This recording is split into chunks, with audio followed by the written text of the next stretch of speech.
Hello everyone, welcome to It's Tomorrow News. I am Hena Talati. Let us have a glance at the headlines first. Hurricane K moving north toward the South Carolina. Tropical storm strengthens into hurricane as it churns in the Atlantic. In Uganda, 15 people die after heavy rains trigger landslides. Hurricane K moving north towards South Carolina.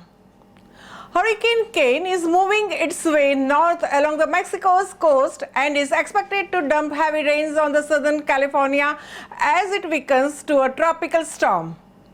The hurricane was lashing Mexico's Baja California peninsula on Wednesday, where authorities prepared by the opening shelters and closing some roads. As it heads north into the cooler waters, it is expected to bend to the west over the Pacific and weaken to a tropical storm or depression. It will start passing offshore Southern California Friday night, pushing heavy moisture in the area. By Saturday, heavy rains can be expected in many inland parts of the Southern California. Mountain communities and other areas will burn skies, should be prepared for the significant and flash flooding. Beaches will also see big waves for surfers, with 4 to 8 foot hurricane pulse swells expected Saturday. But the surfers and the beachgoers are advised to be cautious, as beaches in the Orange County area may also see some thunder showers.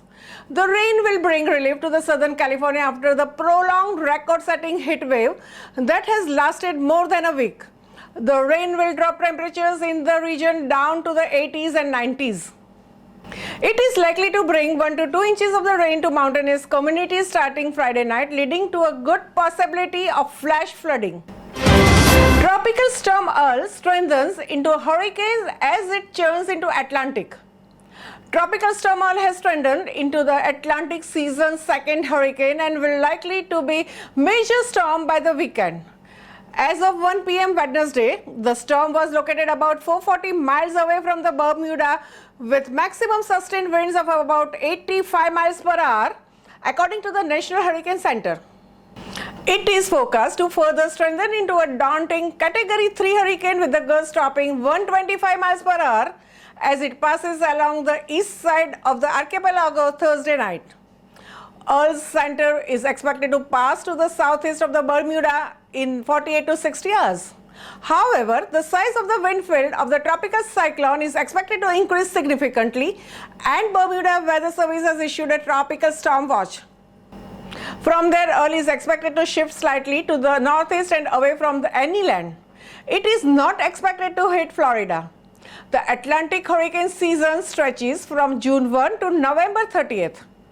This year, Daniel became the first named hurricane on Friday, which means last month was 1st August in 25 years without named storm in the Atlantic region. In Uganda, 15 people died after heavy rains triggered landslides. At least 15 people died in western Uganda after their homes were buried in the landslide triggered by the torrential rains, and the Red Cross has said. Most of those killed were women and children. Uganda Red Cross spokeswoman said in a statement on Monday, at the time of the statement, emergency workers were shoveling through the mud in search of the survivors. Kasese district, where the disaster occurred, is prone to landslides, especially during the rainy season, because it sits in the foothills of the Rwenzori Mountains that straddle the border with the Democratic Republic of the Congo.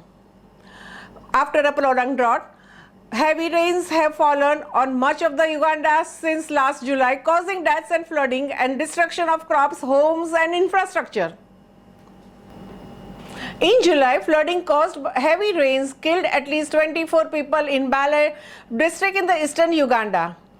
In October 2018, at least 41 people died when a landslide rolled down the slopes of the Mount Elgon through the Nanziaza village in the same region.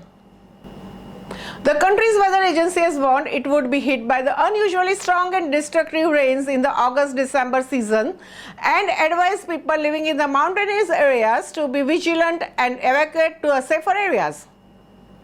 That's all for now. For more news updates, stay tuned with us. It's Tomorrow News. For more global weather updates like this, subscribe our channel and hit the bell icon for regular updates.